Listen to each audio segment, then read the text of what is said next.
இந்த பொருளை வாங்கியே ஆகணும். 2 மணி நேரம் செலவு பண்ணி ஆஃபர்ல பொருளை வாங்கிடுறாங்க நடுவர்களே. ஆனா இரவு உணவு தயாரிக்கல. அதுக்கு 1000 ரூபாய் மிச்சம் பண்ணிட்டேங்கன்னு கணவர் கிட்ட சொல்றாங்க. 1000 ரூபாய்க்கு டிஃபன் வாங்கி கணவர் கொடுத்துறாரு.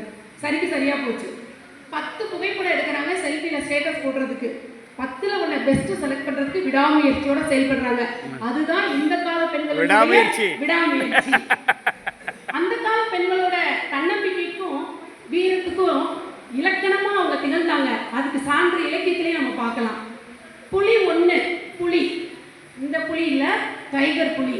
அந்த புலி தனக்கு எதிர நிற்கிறத பார்த்த சங்ககால பெண் மரத்தினால் கொண்ட திறத்தினால் முரத்தினால் புலியை துரத்தினாள். ஆனா இன்னைக்கு கரப்பாம்பூச்சியை பார்த்தா கட்டுவிரியனை பார்த்த மாதிரி, பார்த்தா பாம்பை பார்த்த மாதிரி, ஐயோ அம்மா அப்படின்னு கதறதுல அவங்களுடைய மன உறுதி தெரிஞ்சுள்ளவர்களே. படிப்பறிவு இல்லாத பெண்கள் கூட அந்த காலத்துல தன்னம்பிக்கையோட தான் வாழ்நாள கடத்தாங்க. தான் சேர்த்து வச்ச சிறுவாடு காசு வச்சு நிதி நெருக்கடியை சமாளிச்சாங்க.